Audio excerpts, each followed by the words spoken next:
The Delhi hotel Inferno probe is picking pace, glaring new details pointing towards a series of lapses that led to the loss of the 21 innocent lives. But this is not just a story of alleged negligence, it's also a story of loss that is almost impossible to comprehend. In heartbreaking details that have come to the surface, a family that had come to Delhi to stand by an ailing father never made it back home. They lost their lives.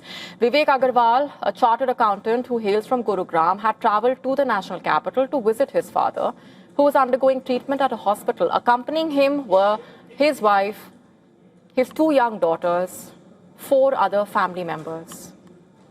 They checked into the bed and breakfast in South Delhi's Malviya Nagar. They were having breakfast when tragedy struck. Within minutes, flames and thick smoke engulfed the building. All 8 members of that family died. The only immediate survivor of the family is Vivek's 8-year-old father, the very person they had come to see. And their story is only one of many heartbreaking accounts emerging from that deadly incident. In one of the most haunting scenes discovered by the rescuers, a woman was found sitting on a toilet seat. She rushed into the washroom in that desperate bid to save her life and to escape from that blaze. Her head resting on the shoulder of that man seated beside her. He held her in an embrace as they waited for help that never arrived. Eventually, they died together. As the human toll of this tragedy becomes clearer, the investigation is now widening into how exactly such a disaster was even allowed to unfold. Questions surfacing over the actions of the property owner. He was arrested last night. He told investigators he left the area as the building burned out of fear. He admitted this during his questioning reportedly.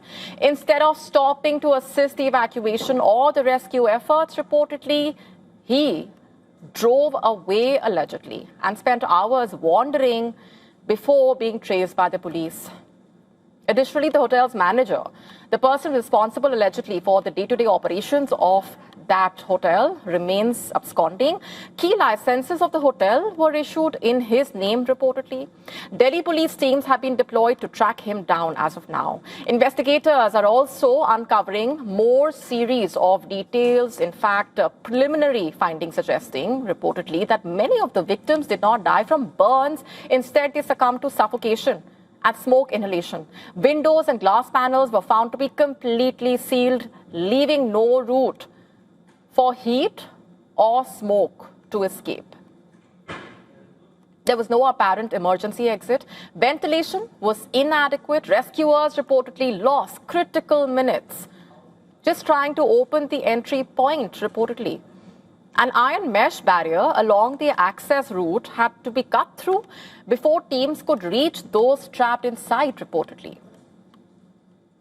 As the fire spread, toxic smoke quickly filled up the structure, reducing visibility, cutting off the escape routes, and leaving the occupants with few options. As several of them, in fact, jumped from the buildings to escape the situation. Investigators also found that access to the basement was locked, delaying the rescue operations.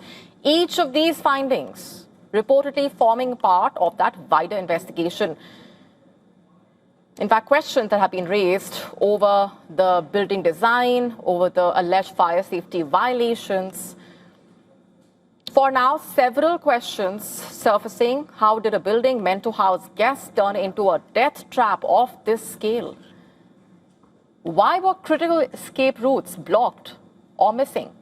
The Delhi government has announced a city-wide crackdown would be launched against illegal properties, unauthorized guest houses, establishments operating in violation of fire safety norms and building bylaws.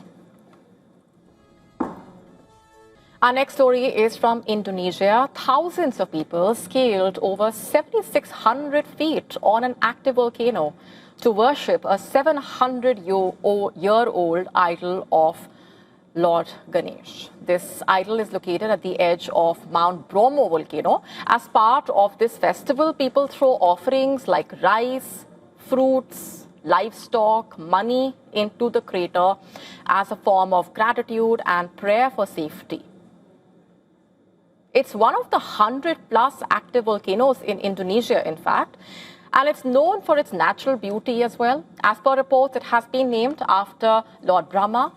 The idol is believed to have been erected over 700 years ago, and locals believe that the idol of this deity has been protecting them against volcanic eruption, in fact.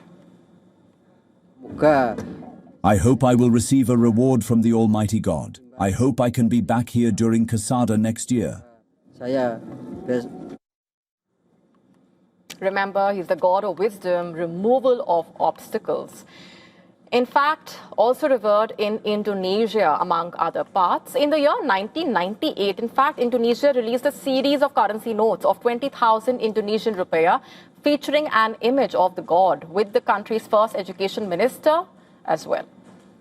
A controversy is brewing around the Miss Israel pageant, with the reigning title holder alleging that the competition has drifted away from its national identity and may even be operating with a predetermined outcome.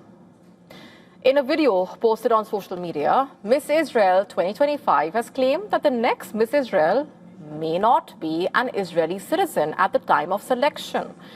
Only one candidate in the current pool reportedly recently obtained Israeli citizenship, while organizers, according to Shiraz, allegedly expect the eventual winner to apply for citizenship before competing at Miss Universe, allegedly. Shiraz also claiming that she proudly represented Israel during one of the country's most challenging periods and believes that the title should remain closely connected to Israeli society. She reportedly also questioned the purpose of the Miss Israel crown if it no longer primarily represents Israelis. Here's what she said. The public is about to be presented with what appears to be a legitimate national competition, despite no meaningful nationwide search ever having taken place. Under the current non-Israeli, non-Jewish directorship of Miss Israel, non-citizens have been actively encouraged to enter the system and establish eligibility afterward, while Israeli women were never given a genuine opportunity to compete for their country's crown. The pageant's franchise holder allegedly has expanded eligibility to members of the Jewish diaspora and others who qualify for Israeli citizenship. A recording reviewed by the Jerusalem Post reportedly suggested that organizers could select a winner before an event presented as a competition. Shiraz argued that any predetermined result would undermine a contest intended to discover and showcase Israel's best representatives. The Miss Israel franchise is owned by an Israeli company, while another company, Ejar Entertainment, is in charge of general production for the Miss Israel competition. Attorneys for Miss Israel LLC reportedly said in a statement, I'm quoting, categorically reject allegations that the competition is illegitimate, that winners are predetermined, or that the process is manipulated, quote unquote.